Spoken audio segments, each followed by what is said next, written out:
Yes. What's happening? New facility, Zoom doesn't work. I'm not over it yet. Give me like, you know what, I'm furious. But I love all the raised hands. We'll start with you, Gary. Hey, Les, thank you for doing this. So can you confirm or give us the terms for the Tre'Davious White deal? Well, I can confirm we traded Tre'Davious and we swapped some a future pick in the future. But you don't, do you not know what that pick is yet, or why can't you reveal what those terms? Oh, it was we did let's call it, we received their 2026 seventh, and we gave them a 2027 seventh. We've done a lot of pick swapping in the past, so it was getting tough to swap picks, but that would be the terms of the deal. Can you shed any light on any other players on your roster that might have gotten you might have gotten inquiries about? You know, it's interesting. I wish, Gary, I would. I always say when you're on active duty, I'm not sure it's productive to talk about all the conversations you have. I did text Kevin Demoff earlier. I think we were talking. I said, yes, I've had calls on so many of these players, but you know, when you're on inactive duty, it'd be more fun. I could give you some good content. Maybe we could, you know, beat Pat McAfee in some ratings or something. Maybe not. But at the end of the day, yes, this time of year, it's interesting. A lot of people are sharing info, reaching out, even amongst us as GMs, trying to figure out, right, who might be available, based on many, many variables. So those discussions happen. Best to keep them internally, though. Okay. And just finally from me, so are you, satisfied or confident in the roster that you have moving ahead, that you guys can, contend for a playoff spot? I would say this time of year, we're in the middle of it. I would say we have our reality. I don't think it's time to really determine, let's call it in totality, the roster, the strengths, the weaknesses, the superpowers, and things like that. I always go this. It's a 17 round bout. It takes about, you know, a little over 6 months to get through it. We're about 3 months in. We're 4-4 in terms of we won 4 rounds and we've lost 4 rounds, and that's kind of that's the best report card you can have. Again, and that means nothing. Neat thing about that report card is definitely puts you in the mix with a chance to, right, play meaningful football over the next 3 months. Again, but what you did in the past really doesn't matter. It's now going to be what you do, basically, you know, each round moving forward. In terms of when we get to the end and go, okay, you know, what grade do you want to put on the season in terms of a totality? Thanks very much. Stu? Hey, Les, wanted to ask you about the defensive rookies in particular from this year's draft class. In what ways have they met or perhaps even exceeded expectations based on what roles you envisioned for each of those guys? You know, I always say it's probably depending on where you pick them, what round they come from. That's a realistic expectation. Neat thing for all of our rookies. What is really cool is to see them get here. It's what an adjustment to go from college football to the NFL to this level of the video game, but to see them adjust and then to see them start having success, that's just really cool, because wow, all of a sudden they're living their dream, and wait a minute, I can actually do this. One thing to dream it, it's another thing to be successful living it. So I think with a lot of our rookies, you can see who they have a chance to become, and you can definitely see some of them getting there.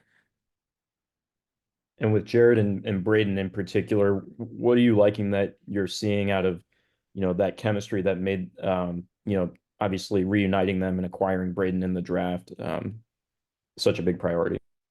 We drafted them right, to add an element, to bring an element of disruption from the, let's call it, if you want to call it the front four, front five, depending on whether you're in base, nickel, all those things. So keep it simple. We drafted them to help us disrupt, and I think they're doing their part in helping us disrupt the offense or the opposing offenses. Thank you. Jordan. Hey Les, Hey, Jordan. when you guys first signed Tre White in the spring, you and Sean were pretty open about how, you wanted him to take his time and you really wanted him to be playing his best football in November based on him coming off the injury. Obviously, with injuries at that position, changed some things up, and Sean has spoken to us about that since. But from your perspective as the GM, how would you, if you would have at all, handled that particular situation and managing those depth acquisitions late into training camp differently, if at all? And what was it like getting into discussions with Tre about potentially finding another fit for him? Yeah, I think I don't think, Jordan, we've really sat down and said, would you have done anything different? Now, I think as it evolved and Tre was inactive, and a lot of it hey, we had players get healthy, and then you get into special teams or not. I think really what it got down to is Tre's such a, let's call it, professional, just a great human, great professional. He wanted to play football, and Jordan, we just traded him. All of you on this call know we could next week have two, corners go down, and maybe who we elevate doesn't provide what Tre does. But I do think just from the, let's call it, the human side of this business, we wanted to try to come up with a win-win for us and for Tre as it sits right now. Obviously, we could have kept him in case of an emergency in terms of an insurance policy. But I do think because of our relationship with him, we wanted to try to come up with a win-win. And in this case, Baltimore needs a veteran to come in and help them get on the grass. And then we have asked Sean about this a couple of times, particularly, seeing Ernest last week, this last game. We haven't had a chance to ask you about it, but what were the factors that went into moving on from Ernest Jones? Similar to what I said to Gary, being active right now and Ernest being in the league, there's many variables that went into that. I'm not sure it's, I don't think it's good for anyone to sit here and really make that public. So, but it's always in our case, White, what we do.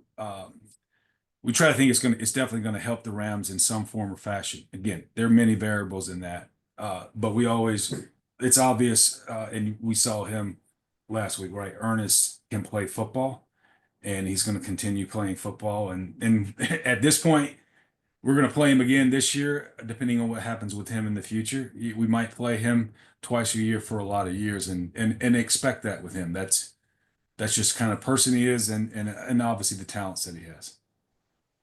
And then last for me, just pivoting slightly, what do you remember from the personality assessments of Jared versus scouting report and JARS?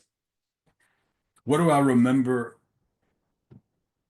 from the personality? I think that'd be interesting if you're gonna. Boy, I'm getting blinded by watching him play football on Saturday. So there's a combination of that personality that comes alive, right on the football field, and also let's call it his day to day. But what I do know about him is there's this element I tell people all the time, that when you sit and watch football film, it's in some version of 2D. But there's some people who can all of a sudden make that 2D video. You just feel that person in some version of 3D, 4D. And he was just one of those players based on probably combining a passion for football and with this element of urgency, tenacity, physical toughness. Just seems like one of those guys that likes going into, right, that MMA fight and disrupting. Thank you. Sarah. Hey, Les. Hey, Sarah. When you look at how this team has been constructed, it's very different from when you guys won a Super Bowl, just in terms of trading picks to get some of those more veteran players, and now obviously use those picks especially on this defense. I'm just curious, at what point did you realize that, I guess, the philosophy on how the team was being built was going to change or had changed? At the macro level, sir, I think when we're going back to that time that probably started maybe even before Sean got here. There's this element of, let's call it, a core of players that you grow together, and you get in that particular window. It was very very fulfilling, where went to two Super Bowls, won one, wish we'd have won two, wish we'd have got to more. All those things we can always go through that, but similar to, I always say this, if you use the analogy of college football, there's a time when all of a sudden your players become seniors and they graduate. Maybe it's age, they get older, they retire. So you there's always going to be at the macro level some version of where, hey, you have players that have grown up together, they're in their prime, and then there's going to be the natural recourse of somewhat starting over with that as you right, begin anew, start afresh, start adding new players. So I think that's the big picture thing of what we've gone through from a standpoint of back in 21. And when did you realize that you needed to use those, that the team had grown up and you needed to use those picks on younger players? I think it probably started after the let's call it the 20, let's call it like this, the 22 season, where right you're gonna naturally want to, if we call it run it back, repeat, and you bring a lot of those players back. When it didn't work out at that point, you got to say, okay, who's the core? How many years does that core have together? It's not going to last forever. When is it best to start trying to engineer a new core? You're always going to need to, right, bring in younger players, rookie contracts, they grow together. At that point in time, maybe you do use some draft picks to let's call it add players that are in their prime to go with players in the prime. But that's probably when it really really began. Is okay. You just knew that. I would say I don't want to say the clock struck midnight, but let's call it core, that team, that senior class. It just doesn't last forever. Is that why part of the reason that goes into trading Jalen at the time you guys did? Yes, that was definitely, I would say there's always many variables. That's definitely one of the variables for sure. Thank you. Adam, Hey Les, um, you guys have a handful of undrafted rookies who have been contributors the past few weeks, and it's not uncommon for this team. So I'm just curious, what do those hours of college free agency after the draft look like, and what's the process of filling out the 90-man roster? What is fascinating, Adam, is we still have to recruit those guys. Seems like the list of college free agents would be lining up to be a Ram. But I think it's pretty neat. Obviously they weren't drafted. We're intentional about it. We have our scouting staff work with our coaching staff, right? They end up, having a pool of players that you try to project who aren't going to get drafted. Again, for many variables and reasons, but they're still good football players. So, and then at that point, you bring everyone in and you give them a chance. And somewhere along the way, probably during that chance, during the opportunity they're provided, uh, do they make a play? And it's really going to be, do they earn trust? Do our coach, with our coaches and with their teammates, and then at that point, it's like, wow, there you go. It's like a seventh round draft point. It's an extra draft pick that makes your team, because they are a part of the draft pool. But and then as they move forward, sometimes it takes injuries, attrition, things you're not expecting to go, okay, let's give this player a shot, and then wow, do they get on the grass and look like they belong. So that's the process. Everyone's going through it. Each team signs college free agents after draft. Probably there's, on average, I hadn't done the analytics, but I know maybe there's two per team that make it every year, kind of on average. Some teams obviously have zero, some have more. But it's really, really cool to see those players go through what they go through to, in such a short time, really earn the trust. And then when they get called on, right, either make the pitch, make the hit when it counts. I'm sure it varies by player and position, but like in general, what does that recruitment look like under those, I would assume, are pretty hurried circumstances? They're very hurried. They're the nuance of it would be whether you're going to with the nuance of it, you're giving a signing bonus pool Mhm. uh, that's collectively bargained. Management council, you have so much cash dollars you give as a signing bonus when they get that signing, but and then you got to split that up between however many CFAs you have. The the interesting thing there is once you get that signing bonus, and we probably had a couple of players that we signed, we gave them a signing bonus, and we even cut them before camp or they get that signing bonus. What a lot of teams in the league have gone to is guaranteeing a portion of their paragraph 5 if they were to make the team or make the practice squad. But again, at the end of the day, you could guarantee someone the practice squad salary for the year, give them no signing bonus, and they make the team get cut, play the entire year on practice squad without any standard elevations, and they were going to make that anyway. We've chosen not to go that route. So our recruiting is a little bit tougher. I think our coaches would say they would, if we were a college football program, we would not. Our collective is not, where you'd want it to be per se. But the neat thing in all of that is that's the strategy we've taken. No use in getting into that now. But what you do find is players who choose to come here, they're a little bit of aware of our history. That, oh, by the way, there's a number one is they're going to play a lot in the preseason. There's a good chance every year college free agents make the team. And oh, by the way, if you do earn equity here, uh, you might end up not only playing but starting. So it is neat. The players that and their represent. I'm not going to say a college free agent really knows all of that once he's educated by his agent per se. You get some guys that want to bet on themselves, uh, and I think that's hey, hey. In the mythology of football, this is very very competitive. You get a human being that goes, you know what? I want to go there. I'm not necessarily worried about this guarantee P5 that I might earn on practice squad. It's almost like they're not even thinking. They got this mentality that, what do you mean practice squad? I'm coming there to, hey, and Mr. McCullough said, I'm coming there to get 4 picks. I'm not coming there for practice squad per se. So that's the neat thing. That's the human nature. Those are probably the intangible factors that compound where you go, wow, that's impressive. And ends up coming to life on Sunday afternoons for the most part. Thank you. And then we'll wrap with Wyatt and Eric. Hi, Les. Thank you for doing this.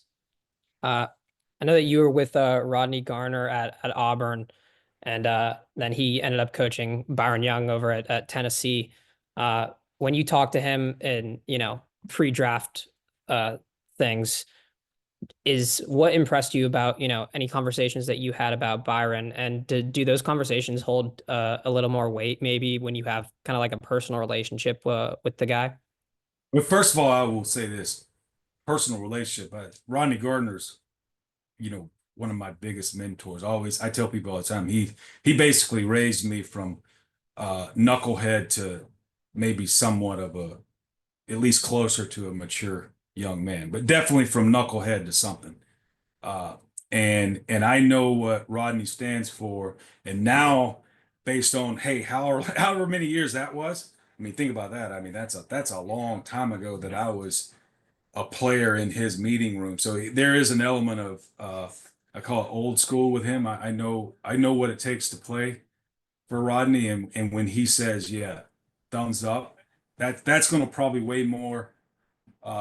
It's a bias, but I do think it's probably a good bias that not every team has, and I think that's the answer is yes. That's a long story for yes. When Rodney Garner gives his stamp, I'm going to listen.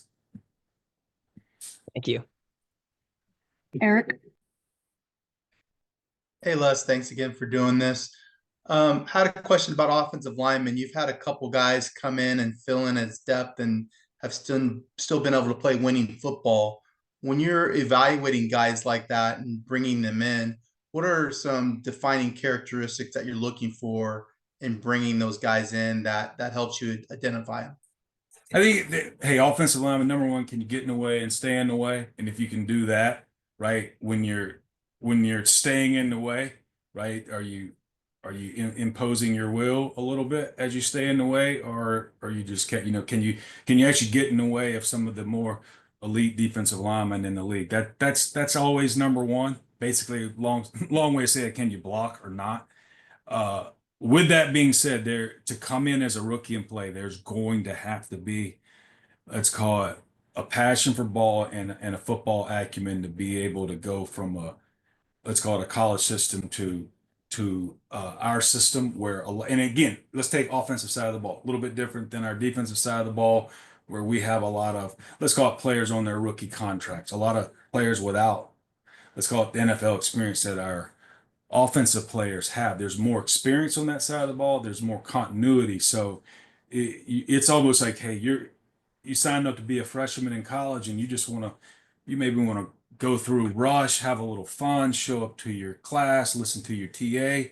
Wait a minute, holy cow, am I supposed to be in the master's level class? So there is a learning curve here that's probably different based on the continuity of the players we have here, the experience they have. They're just not doing, let's call it, Rams offense 101. So we definitely are well aware when you if we acquire a rookie player, there's going to be a little bit longer runway if they are less refined and need development. Nothing wrong with that. That can happen.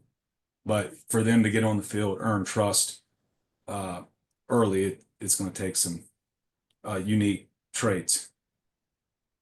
And then last question, when you are dealing with draft picks over the next couple years, because of the way NIL is working, it's affecting, how many guys are available each year. Are you guys weighing that as you go through each one of these drafts and trade picks? Yeah, you know what? We're probably like a lot of people trying to figure out the disruption of college football. And I'm not saying we have an edge or will ever have an edge on that now. I mean, obviously, there's many variables where we have a player, Jonah Jackson, who, we signed from the Lions in the offseason. I call it, he wasn't a part of NIL. He wasn't part of the portal. He played at Rutgers. He was, in those days, the graduate transfer to Ohio State. So you can now see Jared Verse go from Albany to Florida State. But wait a minute, he's going against better offensive linemen there were in who he played against at Albany, and maybe it's a little bit of easier bet on it will translate at our league. And then you get into NIL, right? You might prepare for underclassmen to come out, and he decides to stay, and then you just got to wait on him another year. So we hadn't totally figured that out yet, but there is disruption there, probably for the greater good when it's all said and done, and we'll see how it sorts itself out. Thank you. All right, we're all set. Thank you, Les. Oh, enjoyed it. Thanks for bearing with my Zoom issues.